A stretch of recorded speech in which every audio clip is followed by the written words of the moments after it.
Hey, everyone, this is Kirill. Don't forget to subscribe to my YouTube channel for more real-life stories. Today, I want to share an incredible tale from my practice as a family therapist.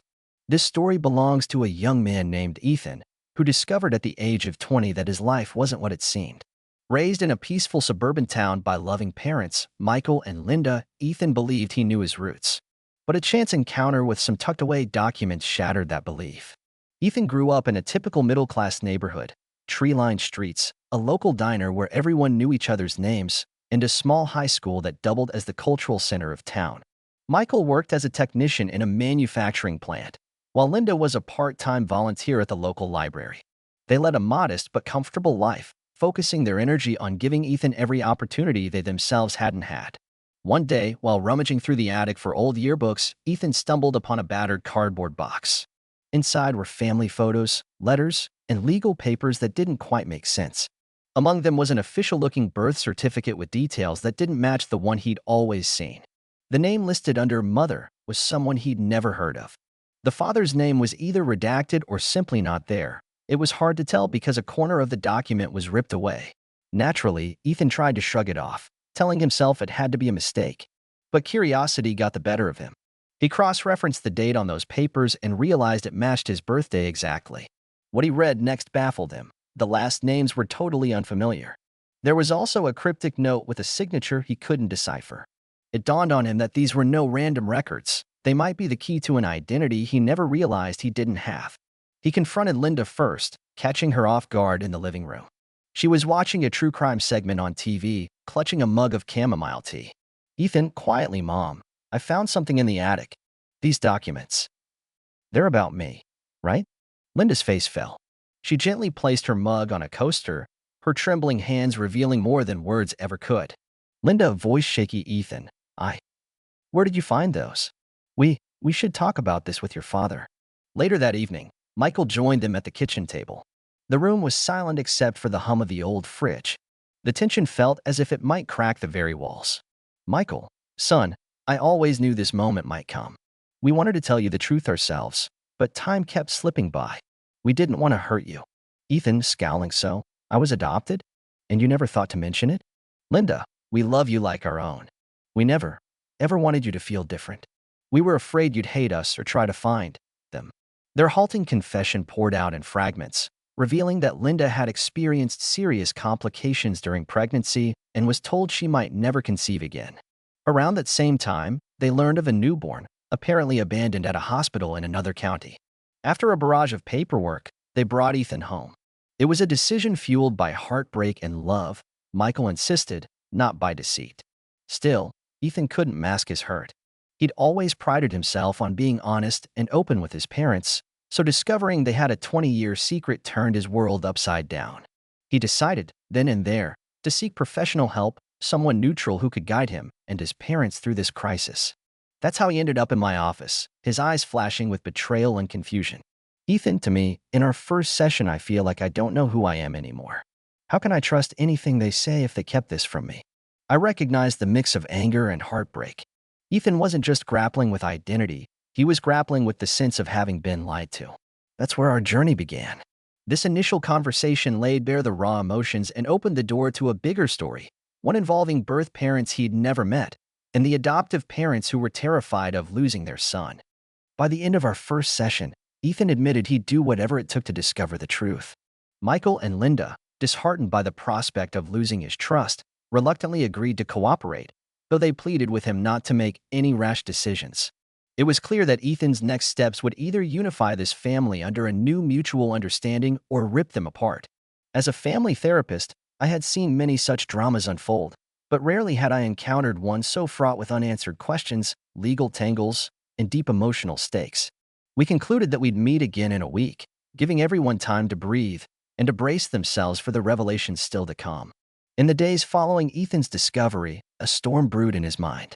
He alternated between anger and an insatiable need for answers. Nights were especially tough. He lay in bed, wide awake, imagining countless scenarios. Maybe his birth mother was some teenager who'd been forced to give him up, or perhaps there was a tragic story nobody dared to confront. At our next session, Ethan told me he had started his own informal investigation. He realized it wasn't enough just to demand answers from Michael and Linda. They themselves seemed hazy on the details, apparently relying on second-hand information about the circumstances of his adoption. Determined to find facts, Ethan visited the county records office. The clerk at the front desk was polite but firm. They couldn't reveal any adoption files without official authorization from the adoptive parents.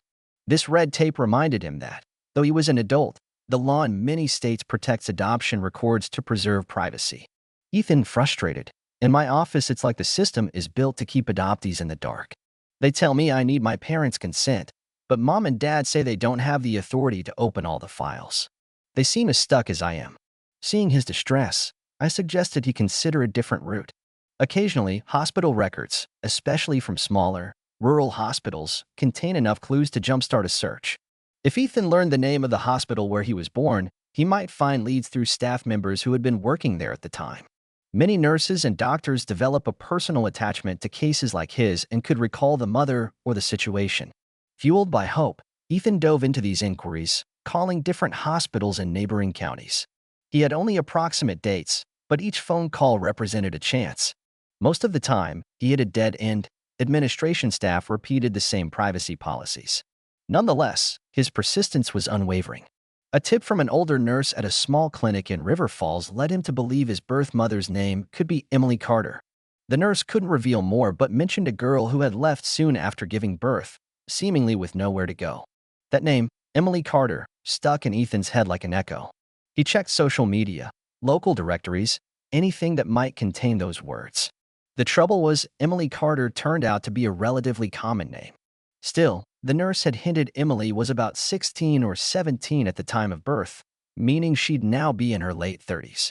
That gave him a narrower age range. Ethan attempted advanced searches, combing the internet for any matching details.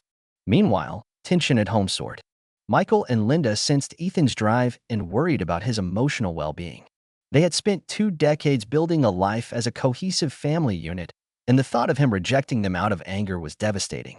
Their hearts broke every time they saw him pacing in the living room, flipping through random websites, jabbing at his phone in frustration. Linda cautiously, "Honey, we understand why you're looking, but can't we do this together?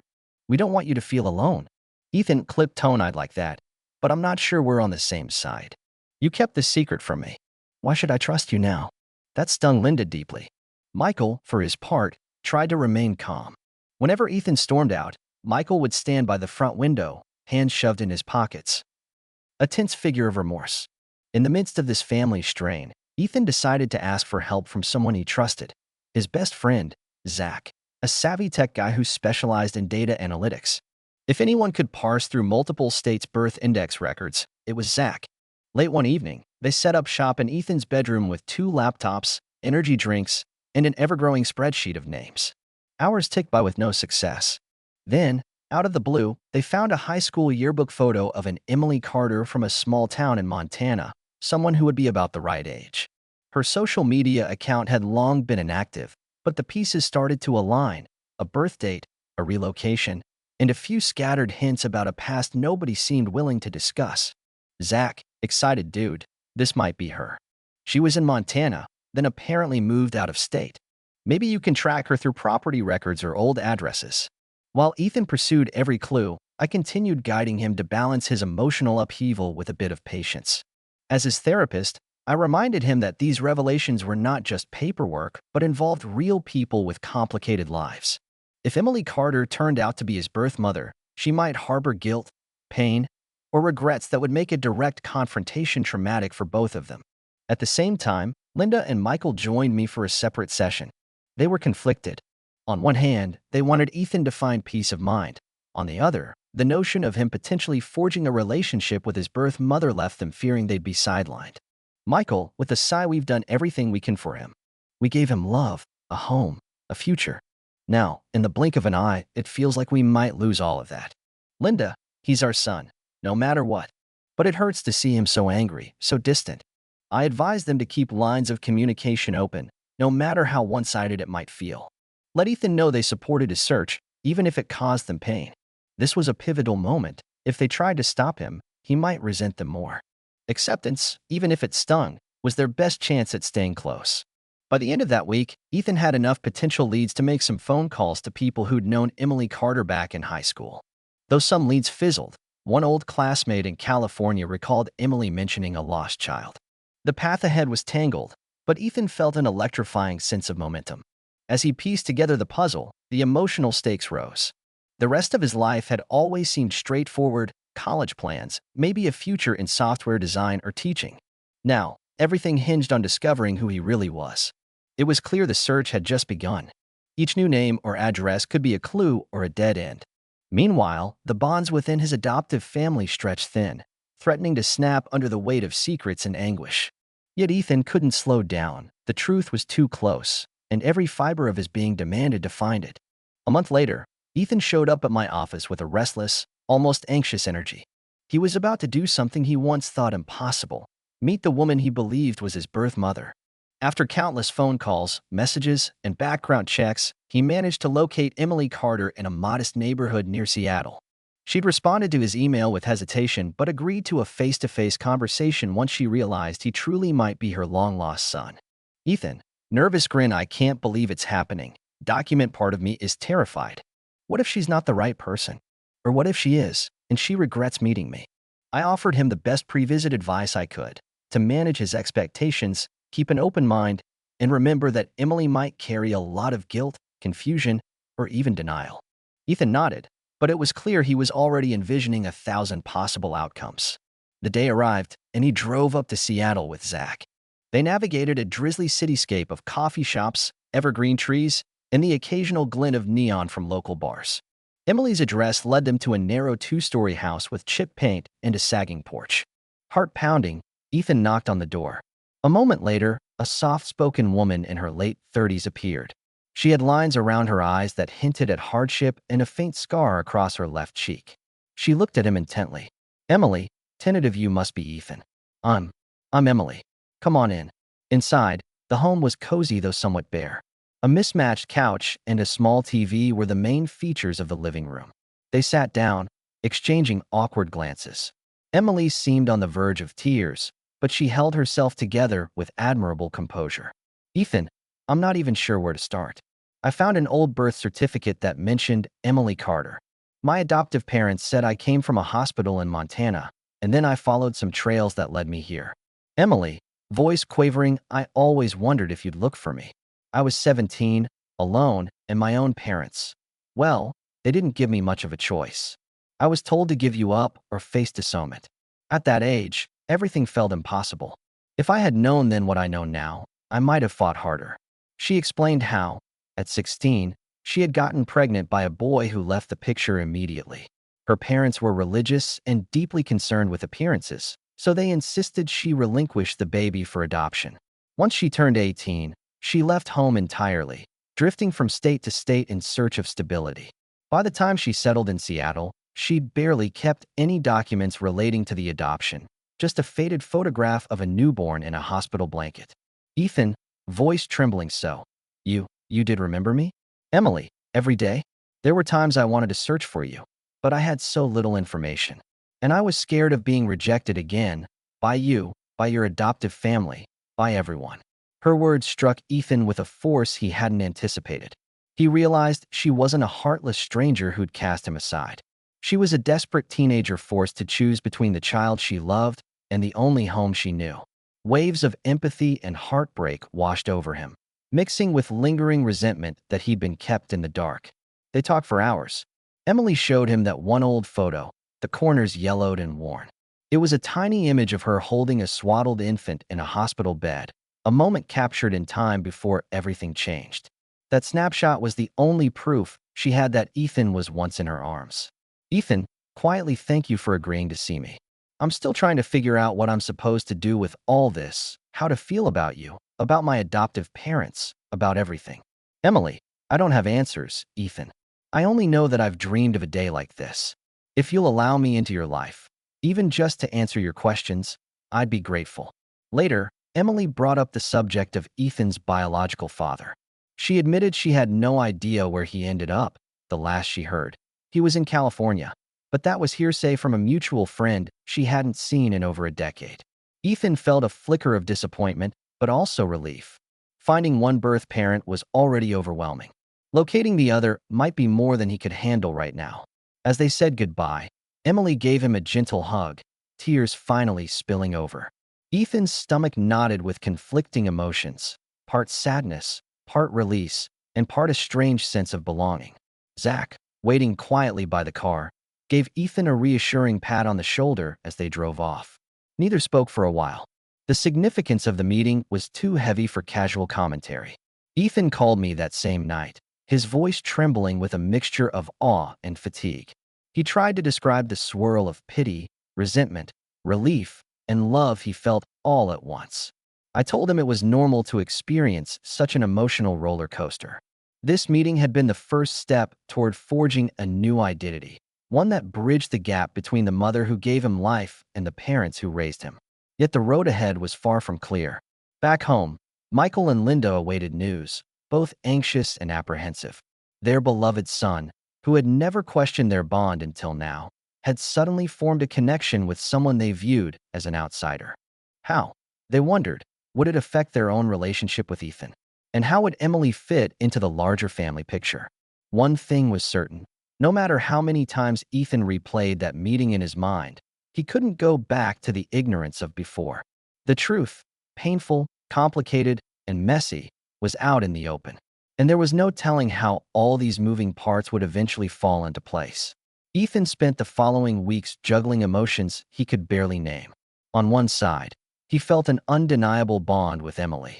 Their few conversations, both in person and over the phone, revealed a vulnerable woman who had never truly recovered from giving him up.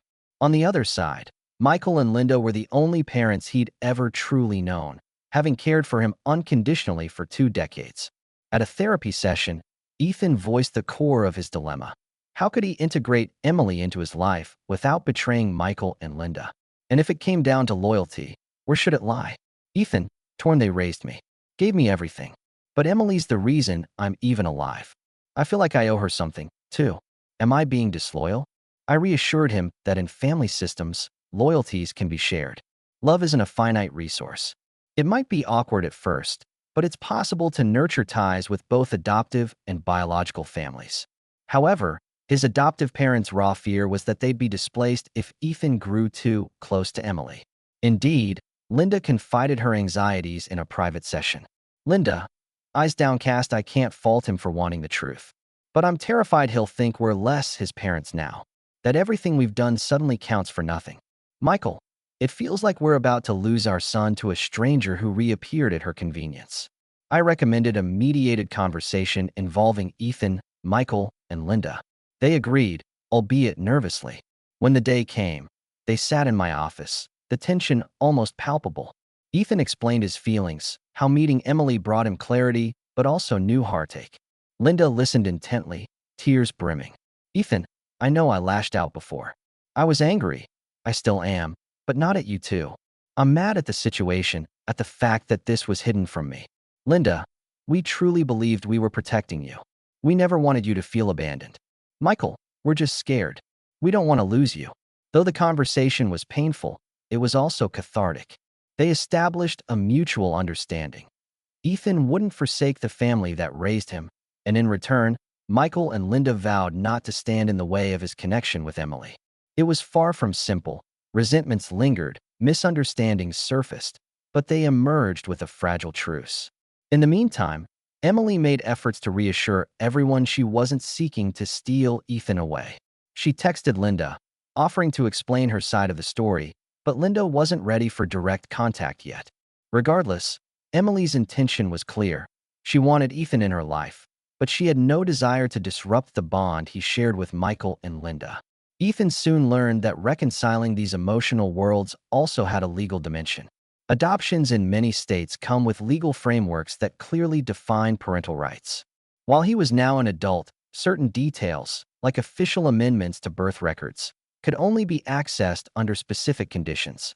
Out of curiosity, Ethan consulted a lawyer to clarify his status. Ultimately, it made little difference in practical terms, but it highlighted the complexity of adoption law and the significance of the decisions made on his behalf 2 decades prior. Lawyer, matter of factly, since you're over 18, You can pursue any personal relationship you choose. But as for retroactively altering documents or changing birth certificates, there's a process, and it might not be worth the emotional toll. It was a sobering moment. Ethan realized that this puzzle wasn't only about lost family ties. It was also about how the system perceives and records one's identity. Yet another factor weighed on his mind: the possible existence of half-siblings or other relatives on Emily's side. Did he have cousins or grandparents who might be eager or unwilling to meet him? With each new question, Ethan felt the tug of multiple allegiances. This complexity forced him to keep reevaluating how to handle delicate situations. For example, Emily invited him to her home for Thanksgiving. It was a sweet gesture, but it overlapped with Linda's long-standing tradition of a family Thanksgiving dinner. Ethan had to gently decline Emily's offer, proposing that they get together another weekend in November. Emily understood, praising him for not wanting to hurt his adoptive mother's feelings. "Emily, over the phone you do what feels right. Ethan, I'm just happy we're talking at all." Ethan, relieved, "Thank you for being patient. I promise we'll find a way to make time for each other." Moments like these gave Ethan hope that a harmonious, if complicated, arrangement was possible. He juggled phone calls, visits, and therapy sessions. Michael and Linda slowly began to relax, especially as they saw Ethan's loyalty hadn't shifted. He wasn't denouncing his adoptive heritage. Rather, he was adding new layers to his personal story. Still, the question of Ethan's biological father loomed like an unfinished chapter. Emily had few leads: an old rumor placing him in Sacramento, a reference to a new job in construction, but no confirmed address or phone number. Ethan hadn't decided if he even wanted to chase that next puzzle piece. On one hand, it felt incomplete not to know. On the other, the emotional toll was already steep. Ethan pensive, maybe it's enough to know about Emily for now. If I find my father too, it might cause more chaos. One step at a time. At the end of this tumultuous period, Ethan stood at a crossroads. He realized that just because the truth was painful didn't mean it couldn't lead to growth. The fierce arguments at home had diminished to cautious acceptance, and the heartbreak gave way to a deeper understanding of how complicated real life can be. It was a turning point, one that hinted at the possibility of forging new relationships without discarding old ones. Yet the final chapter of this saga had yet to unfold. They still needed to figure out how Emily would fit into the bigger picture and what shape this extended family might take in the long run. In the weeks that followed, I witnessed a gradual transformation in Ethan's outlook. Where he once harbored anger and resentment, he now showed a hard-earned maturity, the kind that only surfaces after weathering an emotional storm. He'd reached a point where he could talk about Michael, Linda, and Emily in the same breath without flinching. This progress didn't happen overnight, of course. It took multiple therapy sessions, countless heart-to-heart conversations, and a willingness from everyone involved to let go of old grudges. Seeking to cement this new normal, Ethan proposed an idea that might once have seemed impossible: a group meeting with Emily and Michael and Linda in the same room. He was careful about the location, choosing neutral ground to help everyone feel safe. After some hesitation, they agreed on a small family counseling center, different from my own office, to avoid a sense of turf. On a crisp Saturday afternoon, Emily arrived first, visibly nervous. She wore a modest cardigan and clutched a folder of old photographs. Soon after, Michael and Linda walked in, both looking wary but resolute.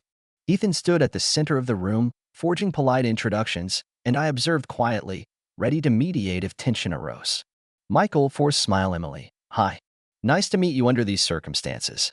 "Emily," soft voice, "thank you for agreeing to see me. I never meant to create turmoil." For a moment, silence reigned. Then Linda, her hand shaking slightly, broke the ice by asking about Emily's life since the adoption. Emily shared a condensed version of her story, how she'd bounced from job to job, eventually finding a home in Seattle. She confessed to bouts of depression and explained how regrets over the adoption had weighed heavily on her. "Emily, I don't expect forgiveness or a miracle. I just want to be honest and let you know I respect the love you gave Ethan. I'm not here to undo that." "Linda, we've struggled, too. We feared we'd lose him. But if there's room for all of us, then maybe that's better than shutting each other out." There were tears, apologies, and revelations. Michael admitted he'd always secretly wondered if Ethan might want to find his birth mother, even though he tried to bury that concern for years. Linda acknowledged her own insecurities, worrying that she wouldn't measure up in Ethan's eyes once he met Emily. Emily spoke about carrying the shame of having relinquished her child at a tender age. Ethan, standing between them all, was both relieved and overwhelmed as these hidden sentiments spilled into the open. Ethan, I need you all in my life. You each represent different parts of me, my upbringing, my heritage, my memories, my future. There's no reason to choose just one. Maybe that's the lesson in all of this. Those words seemed to cast a calming light over the room. People took a moment to soak in the weight of the statement that family can be more than a single, rigid definition. For years, everyone had been stuck in an either/or mindset, adoptive parents versus birth mother. Now, they dared to believe it could be both/and.